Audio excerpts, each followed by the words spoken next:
Welcome back to the channel, everybody. Thank you so much for joining me and allowing me to continue to be your daily advocate. If you're new here or you're not subscribed for any reason, please do me a huge favor and hit the subscribe button. Thank you to all of you who have been watching and following me for so long. It truly means a lot, and I'm glad that I can be this person. So I wanted to start this off, guys, with this tweet from Mike Mansfield. Small and medium enterprises represent 90% of the world's businesses, but many face operational and technological challenges when receiving and paying abroad. This has to do with Ripple partner Tranglo, guys. This is breaking news from Finextra. They have just debuted their business payment hub. Tranglo has launched a comprehensive business payment solution that helps businesses send and receive global payments quickly. We know Tranglo, a Ripple-enabled company, and Ripple does own, I believe, a 40% share in Tranglo. Tranglo Business is developed exclusively for corporations of all sizes, specifically non-payment providers, such as e-commerce traders, local vendors with regional suppliers and customers, cross-border travel agencies, global freelancing and outsourcing platforms, and giggers. Small and medium-sized enterprises represent 90% of the world's businesses, so this is a huge segment of global companies, but many face operational and technological challenges when receiving and paying abroad.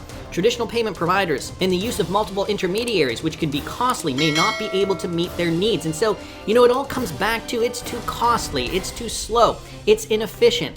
I need a solution that will streamline this process. Enter companies like Tranglo, who are focusing on the small to medium-sized enterprise businesses, the types of companies that will really thrive from utilizing RippleNet and the XRP token, and here you have a solution that fits the problem. Tranglo Business aims to solve this by using a proprietary single interface technology to help businesses liberate their global payment processes and keep costs low, allowing them to scale their growth. And so Jackie Lee from Tranglo said, "We developed Tranglo Business to help enterprise address their payment pain points. Our aim is to help them choose the most cost-effective way to send and receive money without sacrificing speed and security, something that RippleNet does solve for very, very well. As part of our guarantee of excellence, customers need to complete an onboarding process in Singapore before they can access Tranglo Business and its full suite of features."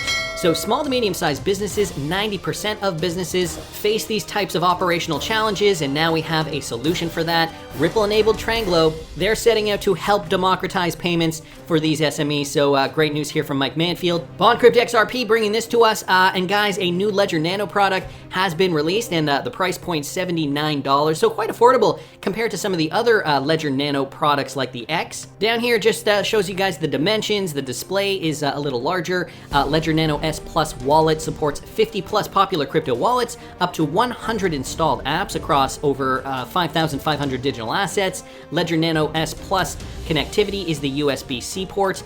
Certified secure chip, and again the retail value of about $79 versus $149 if you guys are interested in a more affordable version. I just mentioned this because I'm a proponent of the Ledger Nano, have been from the beginning. They do not pay me to say this on my channel. I love the Ledger Nano. I have an affiliate link in the description, but I always urge you guys, do your own research. If this is not the solution for you, choose something else. I have the link because I believe in the product, so you can use the link if you want. You don't have to use the link though. Cold storage solution, however, is the only way to go. You can't keep your cryptocurrency on an exchange. So anyway, just thought I'd bring that up to you guys. And this past week in Miami, they did just recently have the Bitcoin 2022 conference. And so, the mayor of Miami has said that their vision for Bitcoin in the city is going to expand, stressing that the US needs to elect a pro-Bitcoin president. He said we need to integrate Bitcoin into every aspect of our society. And so this coming from Miami Mayor Francis Suarez, he talked about Bitcoin at the Bitcoin 2022 conference that's taking place in the city this week. The pro-Bitcoin mayor has led several Bitcoin initiatives in the city and state. His salary is already paid in Bitcoin, and his city employees can choose to be paid in Bitcoin. I need to articulate a vision for this country, he said. The vision is simple. I call it Vision for Bitcoin America 2024. And he says we need to elect pro-Bitcoin candidates. And yes, the next president of the United States has to be a pro-Bitcoin candidate.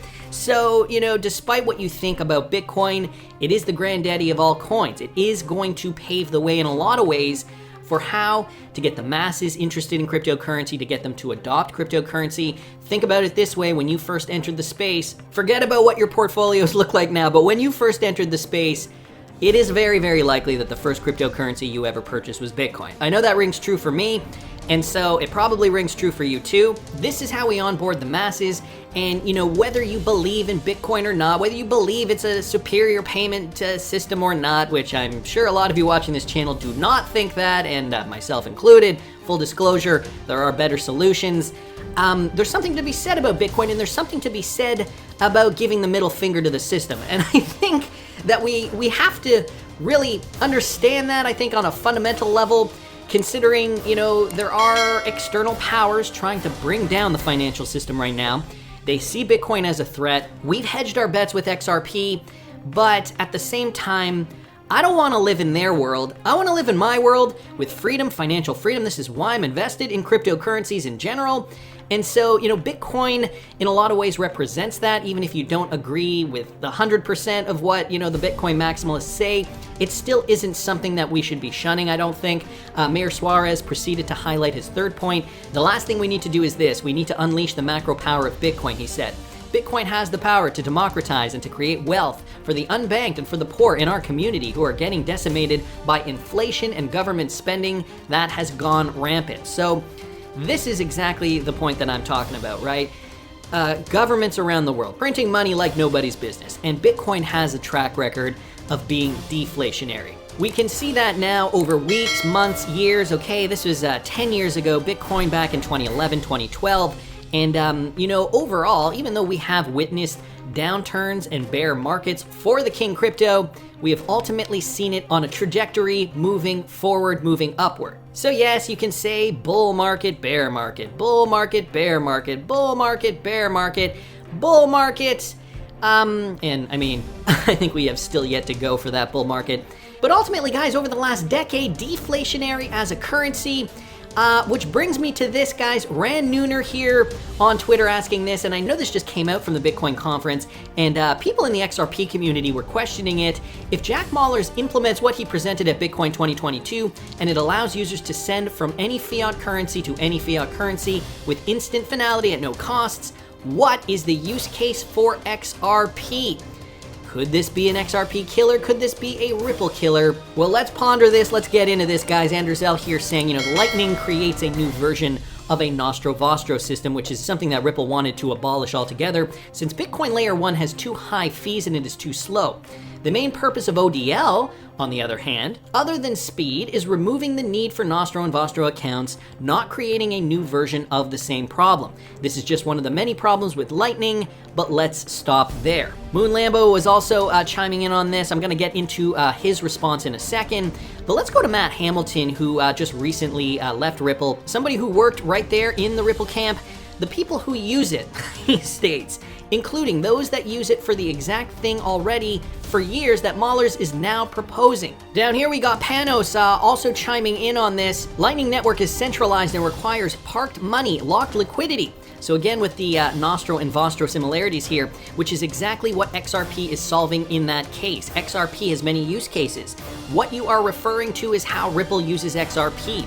There are hundreds of projects now on the XRPL using XRP for payments, DeFi, gaming, and NFTs. And that's the other thing with the XRPL. We are seeing expanded use cases, not just for cross-border payments. So we are actually going to get more utility derived from the XRP token, which is going to serve more demand for the XRP token, driving the price higher. That's in theory how it's going to go. I know there are 100 billion XRP tokens, but with more utility, more use cases, more demand for the XRP cryptocurrency, this is when we're going to get the price to move. And the whole theory is as such, you need to have that kind of quantity of crypto in order to move all the money. Ripple is not looking at a small market here. They were prepared. They are looking to scale this thing to global proportions. And so, when we look at the types of markets that exist in the world, when we look at how much does need to be moved, even just doing a quick Google search here, according to the US Treasury, SWIFT handles about $5 trillion per day, or given about 250 business days per year, about $1.25 quadrillion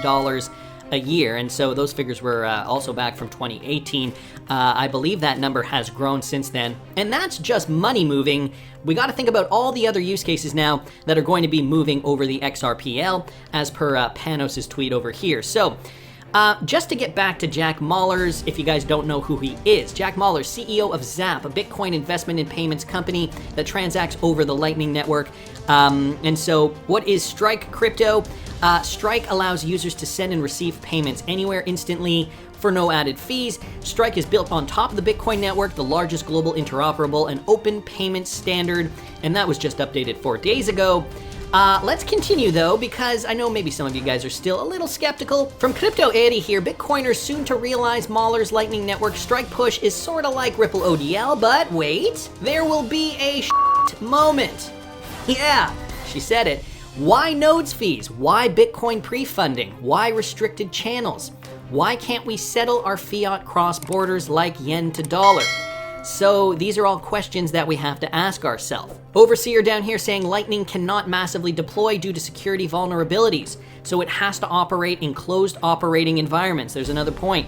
This costs money to run pre-funding nodes, which that company passes on as fees to compensate. So think Swift, slightly faster, but with more fees and security risks. Okay, so ultimately like a worse Swift that might be a tad quicker. Richard Coco down here saying they will bring up the Lightning Network argument, and Crypto Eddie just reiterating that is the Lightning Network. And so just getting back to Moon Lambo's response here, is XRP now useless, now due to strike? And so he's retweeting out back to Crypto Man Ran here on Twitter. Ran Nooner asks the question, and it's worthy of a discussion, because I know some of you guys in the XRP community were probably wondering about this. And his answer is no. XRP is not useless, and I tend to agree with him. Serious answer: if Ripple continues to implement ODL using XRP as a bridge currency, what is Jack Mallers' use case with Strike and the Lightning Network? Mallers' claim is either misleading or an outright lie, not sure which. Foreign exchange costs are not eliminated with his platform. His company also employs people, which costs money, so if his platform is free, then his company is losing money, or who else is covering the bills? We gotta all think about the money, right? The money flows, how this network is going to function. Let's not forget, Ripple has said, from the beginning, we are kind of here as caretakers of the XRPL for now. We want to get it off the ground, out the door. We want it to be self-running. We don't want to be babysitting it forever. And so, that's kind of what they said about the XRPL. The model really does lend itself to self-sufficiency. Moon Lambo continues by saying, if he's using a free model to onboard customers in the early days, that's fine. But will it be free forever? The only other alternative I've come up with is if he offers that service as a loss leader and makes money elsewhere to cover expenses, but I've seen no evidence of that. In terms of adoption, Mahler's got his work cut out for him. Lightning Network liquidity is not sufficient today, nor is XRP liquidity, but hopefully that changes with time. Lightning Network can't handle massive transactions today. Swift daily flows are in the trillions of dollars, and just as I mentioned, $5 trillion per day, which equates to $1.25 quadrillion a year over the Swift network. So basically he's running a tech demo of what Ripple shared publicly 7 years ago, and catching up will be challenging even if there were no technical hurdles. Who is going to pay for the sales team to onboard new customers? That's another good point. Ripple is already light years ahead of onboarding customers. Partnered with over 50 central banks. I believe that number is higher now. I believe it's probably over 70, and over 350 financial institutions. These are just the numbers that I recall from a couple of years ago. Those numbers are likely even higher. It could be over 400. Who will actually implement the software while ensuring regulatory compliance? Who is offering customer support? What makes this business model profitable?